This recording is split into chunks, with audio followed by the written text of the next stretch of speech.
Amelia had always loved the theatre. Growing up in a small village in the English countryside, her opportunities to experience live performances were limited.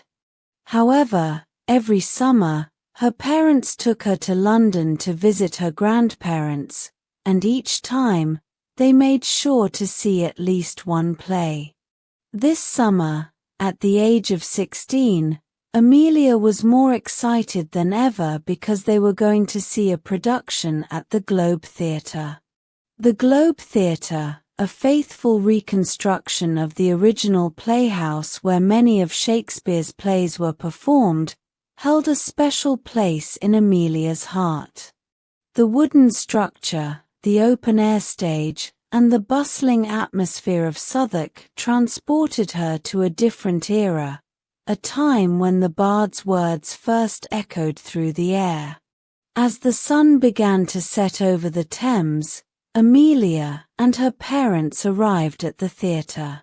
They joined the throngs of theatregoers, some dressed in modern attire and others in elaborate period costumes, eager to immerse themselves in the world of Shakespeare.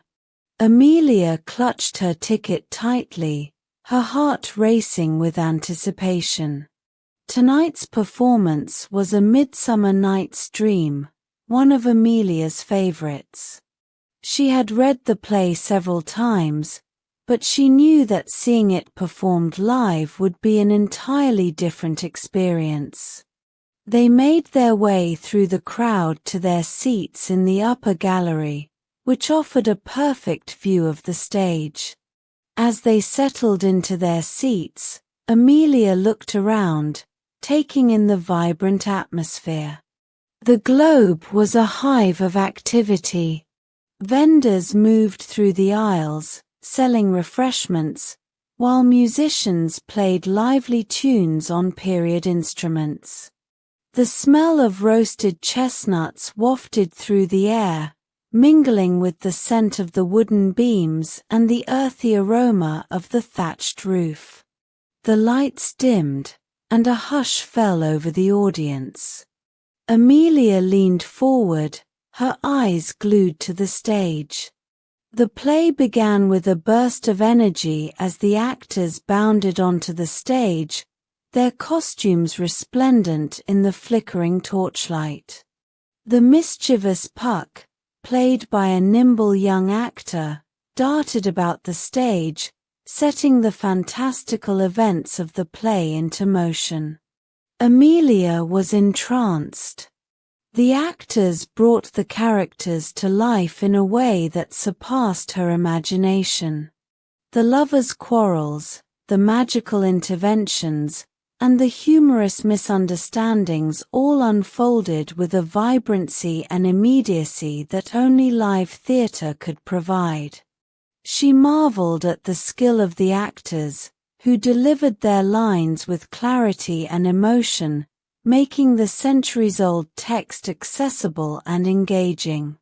At intermission, Amelia's parents suggested they stretch their legs and grab a refreshment.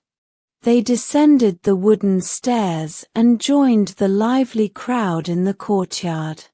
Amelia sipped on a cool lemonade, her mind buzzing with the scenes she had just witnessed.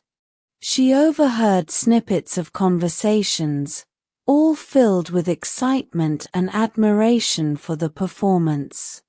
Returning to their seats, Amelia felt a renewed sense of anticipation for the second half of the play. As the action resumed, the enchantment of the fairy realm deepened. The enchanting Oberon and Titania, the king and queen of the fairies, mesmerized the audience with their regal presence and ethereal beauty. The comedic antics of the rude mechanicals, the group of amateur actors within the play, drew hearty laughter from the crowd. As the play reached its joyful conclusion, with the lovers reunited and the fairies blessing the union, the audience erupted into applause. Amelia joined in, her hands sore from clapping but her heart full of joy. The actors took their bows, basking in the adoration of the audience. It was a standing ovation, well deserved for such a spectacular performance. As they left the theatre, Amelia's parents asked her how she had enjoyed the play. She struggled to find the words to express how much it had meant to her. "It was magical," she finally said, her voice filled with emotion. "I've never experienced anything like it." They walked along the south bank, the lights of the city reflecting in the river, discussing their favorite parts of the play. Amelia's mind was still spinning with the vivid images of the performance. She knew that this evening would stay with her forever, a cherished memory of her youth. That night, as Amelia lay in bed at her grandparents' house, she replayed the scenes in her mind, savoring every detail. She realized that the theatre had a power unlike any other art form, the power to transport, to transform, and to inspire. She vowed that she would return to the Globe Theatre, again and again, to experience the magic of live performance. In the years that followed, Amelia kept that promise. She went on to study drama at university, and eventually, she became an actress herself.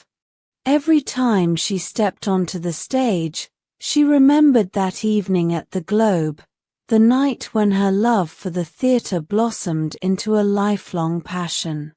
And whenever she performed, she hoped to inspire someone in the audience, just as she had been inspired all those years